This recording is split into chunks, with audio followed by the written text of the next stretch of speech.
लाडक्या बहिणींना मकर संक्रांतीच्या निमित्ताने गिफ्ट मिळणार. लाडक्या बहिणींच्या बँक खात्यावरती एकत्रित जमा होणार आहेत 3,000 रुपये. आता हे 3,000 रुपये नक्की कोणत्या लाडक्या बहिणींना जमा होणार, कधीपर्यंत या 3,000 रुपयांचे वितरण सुरू होणार आहे, सरकारच्या वतीने नक्की काय हालचाली सुरू आहेत, असे विविध प्रश्न या निमित्ताने लाडक्या बहिणी विचारत आहेत. त्यासोबतच ज्या लाडक्या बहिणींना आता नोव्हेंबर महिन्याचा अर्थातच 17वा हप्ता मिळाला नव्हता, त्या लाडक्या बहिणींना आता हे 3,000 रुपये मिळणार आहेत की नाही, त्यांची संक्रांत सरकार गोड करणार आहे का नाही, असे विविध प्रश्न लाडक्या बहिणींना आहेत. आणि त्या सर्व प्रश्नांची उत्तरे आपण आजच्या व्हिडिओच्या माध्यमातून जाणून घेणार आहोत. तत्पूर्वी लाडकी बहीण योजनेच्या सर्व अपडेटसाठी आपल्या पेजला फॉलो आणि चॅनलला सबस्क्राईब करायला विसरू नका. तर लाडक्या बहिणींनो, यातील सर्वात महत्वाचा पहिला मुद्दा म्हणजे मी तुम्हाला सांगतो की सरकारकडून नक्की काय हालचाली सुरू आहेत. आपण याबाबत कालच्या व्हिडिओमध्ये माहिती पाहिली की राज्य सरकारच्या वतीने लाडकी बहीण योजनेच्या हप्ता वितरणासाठी निधीची मागणी राज्याच्या हिवाळी जे अधिवेशन पार पडलं त्या अधिवेशनाच्या पुरवणी मागण्यांमध्ये करण्यात आली होती. आणि या पुरवणी मागणीस देखील 5 जानेवारी रोजी मान्यता देखील देण्यात आली आहे. म्हणूनच सरकारकडे आता लाडक्या बहिणींना वितरित करण्यासाठी निधी मिळाला आहे. आणि आता सरकार काय करणार, तर सरकार परफेक्ट टायमिंग साधणार. कारण यावेळी काय झालंय लक्षात घ्या, तर राज्यामध्ये सध्या आपल्याला माहिती आहे की येणाऱ्या 15 जानेवारी रोजी राज्यातील जवळपास 29 महानगरपालिकांच्या निवडणुका आहेत. 29 महानगरपालिका. आणि त्यानंतर राज्यामध्ये लगेचच जिल्हा परिषद आणि पंचायत समितीच्या निवडणुका पार पडणार आहेत. पंचायत समिती जिल्हा परिषदेच्या निवडणुका राज्यामध्ये 31 जानेवारीच्या आधी घेण्याचे सुप्रीम कोर्टाचे आदेश आहेत. आणि त्यामुळे या निवडणुका देखील होणारच आहेत आणि हे सरकारला देखील माहिती आहे.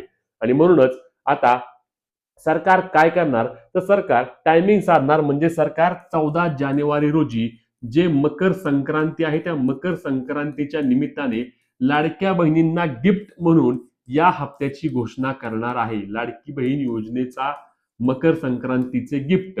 आणि हे गिफ्ट काय असणार आहे, तर या गिफ्टमध्ये लाडक्या बहिणींना 2 महिन्यांचे पैसे एकत्रित दिले जाणार असल्याची माहिती मिळत आहे. आता याबाबत अनेक मंत्र्यांनी देखील पोस्ट करायला सुरुवात केली आहे. विविध माध्यमांच्या द्वारे देखील माहिती यायला सुरुवात झाली आहे की लाडक्या बहिणींना सरकारने आता 3,000 रुपये देण्याची सर्व प्रक्रिया किंवा सर्व हालचाली सरकारच्या वतीने सुरू आहेत. आता मग यामधील एक पुढचा महत्वाचा मुद्दा राहतो, तो म्हणजे की हे पैसे कधीपर्यंत येऊ शकतात. तर लगेचच याचे वितरण होणार नाही.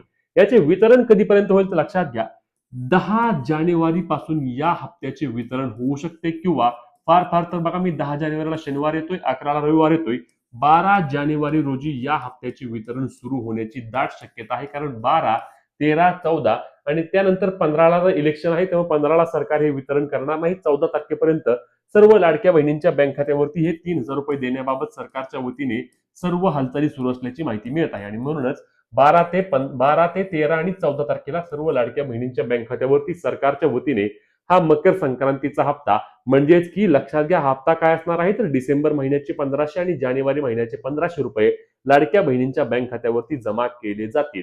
आता आपल्याला माहिती आहे की अनेक जण बोलले होते की आचारसंहिता आहे, काय आहे, तर आचारसंहितेच्या काळामध्ये जी योजना पूर्वीपासून चालू आहे त्या योजनेचा वितरण करण्यासाठी कोणत्याही प्रकारची अडचण येत नाही, असे आपल्या निवडणूक आयोगाच्या सचिवांनी स्पष्ट केले होते. आणि त्यानंतर आपल्याला माहिती आहे की राज्यामधील 2 महत्वाच्या योजना आहेत, ज्यामध्ये मुख्यमंत्री माझी लाडकी बहीण योजना आणि दुसरी योजना म्हणजे संजय गांधी निराधार अनुदान योजना. या दोनही योजनांच्या हप्त्याचे वितरण या आचारसंहितेच्या काळामध्ये पार पडले होते आणि लाभार्थ्यांच्या बँक खात्यावरती योजनेचे पैसे देखील जमा करण्यात आलेले होते. म्हणूनच घाबरून जाण्याची कोणतीही आवश्यकता नाही. लाडकी बहीण योजनेचे पैसे तुमचे जमा होणारच आहेत. आता यामधील एक महत्वाचा मुद्दा जो आपण या व्हिडिओमध्ये मुद्दाम घेतोय, कारण अनेक लाडक्या बहिणींचा प्रश्न तो असणार आहे, तो म्हणजे नोव्हेंबर महिन्याचे आमचे पैसे आले नाहीत, त्याचं काहीतरी सांगा. तर यामध्ये बघा, मी याआधी देखील सांगितलं की नोव्हेंबर महिन्याचे तुमचे पैसे आले नाहीत म्हणजे तुम्ही अपात्र आहात असं अजिबात होत नाही.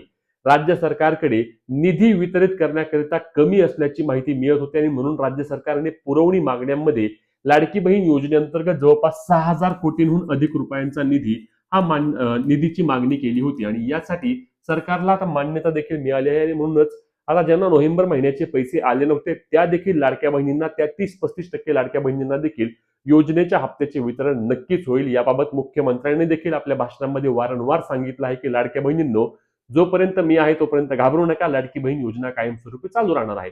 आता लाडकी बहीण योजनेमध्ये तुम्हाला ऑक्टोबर नोव्हेंबर महिन्यापर्यंत सर्वच्या सर्व पैसे मिळाले आहेत का, नक्की कमेंटच्या माध्यमातून सांगा. आणि ही महत्वाची व्हिडिओ जास्तीत जास्त लाडक्या बहिणींपर्यंत शेअर करायला, तुमचे जे काही प्रश्न असतील ते आम्हाला कमेंटमध्ये विचारायला आणि अशाच कामाच्या माहिती अपडेटसाठी आपल्या पेजला फॉलो आणि चॅनलला सबस्क्राईब करायला विसरू नका. भेटूया पुढच्या व्हिडिओत, तोपर्यंत जय महाराष्ट्र.